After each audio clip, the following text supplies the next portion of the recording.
बोलो जय श्री कृष्णा। बोलो जय राधे कृष्णा।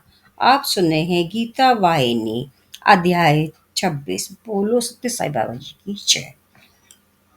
कृष्ण, आपका कहना है कि मनुष्य में देवी और असुरी स्वभाव और उनके पूर्व जन्मों की कर्म प्रवृत्तियों के प्रभाव का परिणाम है। चूंकि इन प्रभावों से बचना असंभव है, उनका क्या होता है जिन्हें ऐसे परिणामों का बोझा ढोने का दंड मिला है? इससे बचने का कोई उपाय है क्या? इस बोझ को घटाया जा सकता है? यदि ऐसा हो सकता है तो कृपया मुझे बताइए, जिससे मैं अपनी रक्षा कर सकूं। मानव मात्र को बचाने का उपाय भगवान से प्राप्त करने के लिए अर्जुन ने इस प्रकार पूछा। कृष्ण ने तुरंत उत्तर दिया, उपाय की कोई कमी नहीं है। सुनो, 3 प्रकार के गुण है: सात्विक, राजसिक, तामसिक। उनका आधार अंतःकरण आंतरिक चेतना है। अंतःकरण आधार पर निर्भर है। तुम जैसा अन्न खाओगे वैसा ही बनोगे, और जैसे कार्य करोगे वैसा ही स्वभाव बनेगा।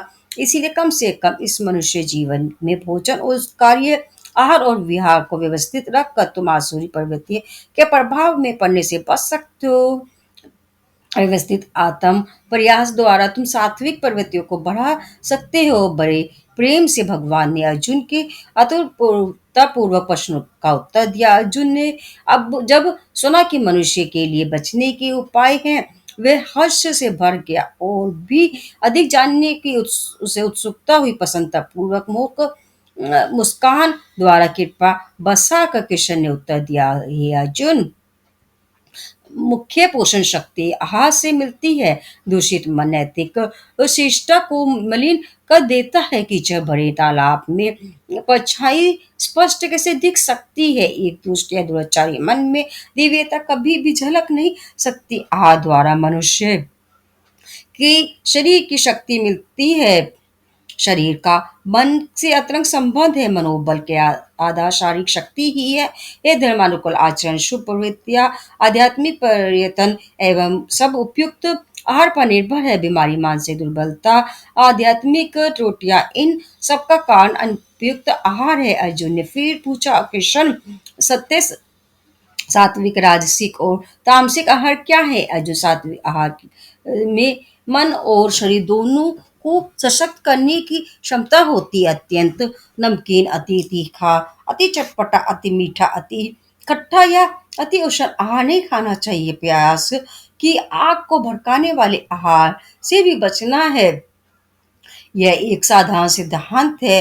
संयमित और सीमित आहार लेना चाहिए। पानी में बनाए भोजन को दूसरे दिन कभी नहीं खाना चाहिए, वह बहुत हानिकारक हो जाता है। तले हुए पदार्थ भी दुर्गंध आने के पूर्व ही खा लेने चाहिए।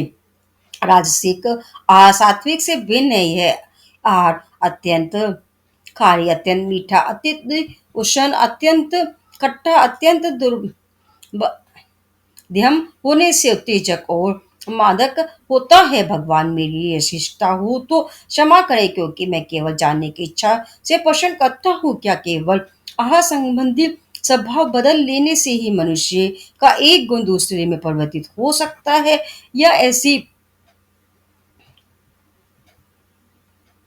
शुद्धि के लिए अन्य कोई और भी करना होता है? यदि ऐसा है तो मुझे बताइए। प्रिय बंधु, वह चरित्र परिवर्तन करना यदि इतना सरल होता तो दुष्टता और दुराचार, जो कि आसुरी स्वभाव के लक्षण है, पृथ्वी से बहुत पहले ही मिटा दिए जाते। निसंदेह इसके लिए कुछ और भी करना पड़ता है। वह सुनो, 3 प्रकार की शुद्धि माननी पड़ती है: सामग्री की शुद्ध, खाना पकाने की तकनीकी को अशुद्धता और भोजन परोसने वाले की शुद्धता, खाद्य सामग्री की शुद्धता और उत्तमता ही पर्याप्त नहीं है, उनकी प्राप्ति के उपायों का भी विशुद्ध होना आवश्यक है। अन्यायपूर्वक, अशुद्ध और बेईमानी की कमाई का उपयोग अपने निर्वाह के लिए कभी नहीं करना चाहिए, क्योंकि वे अपने उद्गम स्थान से ही अशुद्ध होते हैं। स्रोत, पत्र और लक्ष्य यह सब समान ही शुद्ध होने चाहिए। पात्र स्वच्छ है, दोष रहित होना चाहिए। परोसने वाले व्यक्ति के वस्त्र भी स्वच्छता ही नहीं, उसकी प्रवृत्तियां, कृत और आचरण का शुद्ध रहना भी आवश्यक है। भोजन परोसते समय उसमें घृणा, क्रोध, चिंता या लापरवाही न होकर प्रसन्नता और आस्था होनी चाहिए, व्यवहार में भी नरम और प्रेम पूर्वक पूर्ण होना रहना चाहिए। भोजन करने वाले की सेवा करते समय दुष्ट या पापपूर्ण विचारों पर परोसने वाले का मन नहीं रहना चाहिए। बुरे विचारों स्वभाव की क्षतिपूर्ति नहीं, स्वच्छ या आकर्षक शरीर द्वारा पूरी की नहीं की जा सकती। ध्यान में एकाग्रता लाने की इच्छा वाले साधकों को इन अ, निषेधों का सावधानी पूर्वक पालन करना चाहिए, अन्यथा रसोई बनाने वाले और परोसने वाले दुष्टतापूर्वक विचारों का सूक्ष्म प्रभाव साधक का ध्यान करते समय पीछा करेंगे। चारों ओर केवल सदाचारी व्यक्तियों से ही संपर्क रहे, इसका ध्यान रखना चाहिए।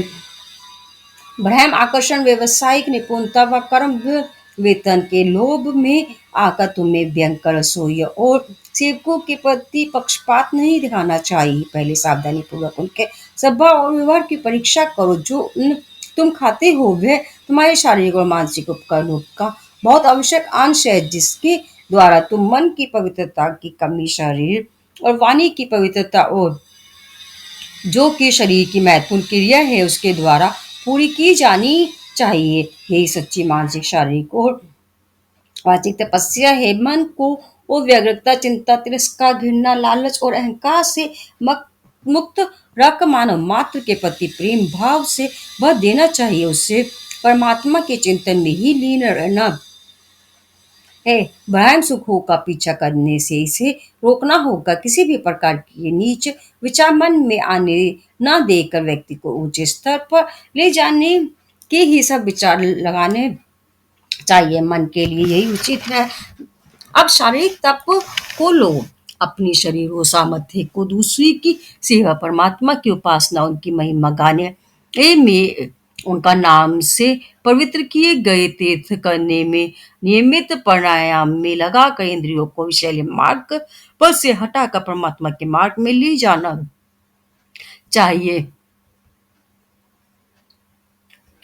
मित भाषण, मिथ्या कथन और परनिंदा न करना, कठोर वाणी का न बोलना, यह वाचिक तपस्या भी आवश्यक है। मधुर और मीठी वाणी से मन में माधव का को स्मरण करो। शारीरिक, मानसिक और वाचिक इन तीनों तपस्याओं में से यदि एक भी कम हो जाए तो आत्म ज्योति प्रकाश नहीं दे सकते। दीपक, वर्तिका और तेल तीनों ही प्रकाश के लिए आवश्यक है। शरीर दीपक है, मन तेल है और जिया वर्तिका है। उन तीनों की उपयुक्त व्यवस्था रहनी चाहिए। कुछ धर्मात्मा लोग दान को भी शारीरिक तप समझते हैं। सोचने वालों का विचार उत्तम है, लेकिन दान करते समय स्थान, काल और पात्रता का ध्यान रख कर दान करना चाहिए। उदाहरण के लिए, जहाँ स्कूल नहीं वहाँ स्कूल बनने हेतु दान देना, जहाँ बीमारी फैली हुई है वहाँ अस्पताल बनवाने चाहिए। बाढ़ और अकाल पड़ने पर लोगों की भूख शांत करनी चाहिए। धर्म या भ्रम विद्या की शिक्षा देते समय या अन्य प्रकार की सेवा करते समय पात्र के स्वभाव और गुण का ध्यान रखना चाहिए। व्यक्ति की उन्नति में बाधक त्रुटियों को हटाने वाले कार्य को सात्विक दान कहते हैं। बीच में ही रोक कर अर्जुन ने कहा, कृष्ण, क्या मैं एक प्रश्न पूछ सकता हूँ? कैसी भी क्रिया वो दान तो दान ही होता है, ठीक है ना? फिर इसमें भी सात्विक, राजसिक और तामसिक का भेद क्यों रखा जाता है? क्या ऐसा विभाजन आवश्यक है? वास्तव में ऐसा भेद है भी क्यों? कृष्ण ने उत्तर दिया, मैं कहा अवश्य है। इन सब में कार्य करने का कारण यश प्राप्ति होता है। बहुत से लोग प्रसिद्धि या बदले में कुछ पाने की उत्कंठा से दान करते हैं। बहुत कम ऐसे हैं जो केवल भगवान का अनुग्रह चाहते हैं या अन्य कुछ नहीं। भगवान का केवल अनुग्रह पाने की इच्छा से किया गया दान सात्विक दान है। यश और विज्ञापन, लोकप्रियता और सत्ता, रोष या दबाव में आकर इच्छा न होते हुए भी दान करना राजसिक दान है। आदर और श्रद्धा पूर्वक दान करना चाहिए। पात के मुंह पर फेंक कर या योग्य को या जो असामयिक हो ऐसा दान नहीं करना चाहिए। जिसका पेट भरा हो ऐसे को खिलाना बोझ है, उपहार नहीं। जहां तुम्हारा पहुंचना भी कठिन हो ऐसी जगह अस्पताल बनवाना दान को व्यर्थ फेंकने के बराबर है। ऐसे निरर्थक दान को तामसिक कहते हैं। दान करने वाले को व्यक्ति को बहुत सावधान रहना पड़ता है। प्रत्येक मांगने वाले को दान नहीं देना चाहिए और ना प्रत्येक जगह इसकी वर्षा करनी चाहिए। मेरे बताए हुए इन तीनों प्रकार के दानों को सावधानी पूर्वक याद रखकर जो उचित लगे वही करना चाहिए। दान में दी जाने वाली वस्तुएं आडंबर या प्रसिद्धि के लिए न होकर उद्देश्य पूरक और उपयोगी होनी चाहिए। सब कार्यों में सात्विक भावना श्रेष्ठ है। ऐसी ही भावना दुखी, सुन्नी या कही गई प्रत्येक वस्तु में बह जानी चाहिए। अर्जुन से झुकाकर बड़े ध्यान से भगवान के चेहरे की मधुरता को देखते हुए सुन रहा था। बोला, भगवान, सत्य श्रवण और सत्य दर्शन यथार्थ में क्या है? कृपया मुझे कुछ विस्तार पूर्वक बताएं जिससे मैं आपकी शिक्षा को समझ सकूं। उसकी इतनी विनम्र प्रार्थना सुनकर कृष्ण बहुत प्रसन्न हुए। उन्होंने अर्जुन की पीठ थपथपाई और कहा, भगवान को प्राप्त करने के जो आकांक्षी थे वे जिन्होंने आत्म साक्षात्कार कर लिया है, ऐसे साधु संतों की कहानियां, अनुभव और संदेशों का श्रवण सात्विक श्रवण है। सात्विक दर्शन यानी भगवान के भक्त व साधु साधु संतों के चित्रों को देखना, मंदिर के त्योहारों पर जाना इत्यादि है। राजसिक दर्शन अर्थात वैभव के दृश्य, इंद्रिय सुख विषयक चित्रों को देखना, शक्ति और सत्ता का आडंबर, तर्क भड़क और प्रभाव के अहंकार पूर्ण प्रदर्शन में रुचि रखना है। इंद्रिय जनित सुख के वर्णन और घटनाओं में शक्ति और अधिकार के प्रदर्शन करना, बल और पराक्रम की स्थापना में आनंद लेना राजसिक श्रवण कहलाता है। अन्य लोग जो कि भीषण साहस, दुष्टतापूर्वक आसुरी प्रवृत्तियों और पापपूर्ण कार्यों की बातें सुनने में आनंद लेते हैं, वे तामसिक व्यक्ति कहे जाते हैं। ऐसे लोग क्रूर और भयानक चालबाजियों के प्रशंसक होते हैं और ऐसे ही चित्रों को देखने में आनंद लेते हैं। खून के प्यासे आसुरी देवी की वे पूजा करते हैं। वे भूत और पिशाचिक शक्ति की कथाएं सुनकर प्रसन्न होते हैं। प्रिय पाठक, भगवद गीता के उपदेश का यह हृदय है। इसमें शरीर और जीवन का आधार और पोषण अन्न है, इसलिए अन्न ही उच्च या निम्न प्रकार की प्राप्ति ये निश्चित करता है। आजकल राष्ट्र का उल्लेख किए बिना ही अनुशासन और निष्ठा को महत्व दिया जाता है। कितना भी महान व्यक्ति हो, ज्ञानी हो, वेदांत की उपदेश का ध्यान रखता हो, उनके प्रचार के लिए तत्पर रहता हो, लेकिन यदि वह शरीर और उसकी कार्य शक्ति के मुख्य आधार आहार के लिए निर्दिष्ट कठोर नियमों की उपेक्षा करता है तो वह सफल नहीं हो सकता। भोजन सामग्री, भोजन बनाने वाले और उसे परोसने वाले की शुद्धता पर ध्यान नहीं है। पेट भर भोजन कर भूख शांत होने पर भी संतुष्ट हो जाते हैं। प्रभात होते ही प्रथम मंदिर जहाँ राम प्रवेश करता है वह इडली और सांभर का भोजन ग्रह होता है। ऐसे पेटू लोगों का एकाग्रता पूर्वक ध्यान कैसे है? शुद्ध भोजन, शुद्ध सामग्री और शुद्ध सेवा भोजनालय में कैसे मिल सकते हैं, लेकिन इसकी परवाह कौन करता है? इसका विचार किए बिना लोग उच्च स्वर में से शिकायत करते हैं कि उनको ध्यान से सफलता नहीं मिलती। फिर वे और अधिक उलझन में पड़ जाते हैं। असर तो तब भी पड़ेगा जबकि सही कारण द्वारा सही कार्य संपन्न हो। कुराहट से मीठी वस्तु कैसे मिल सकती है? कड़वी चीज पकाने से मीठा पकवान नहीं मिल सकता।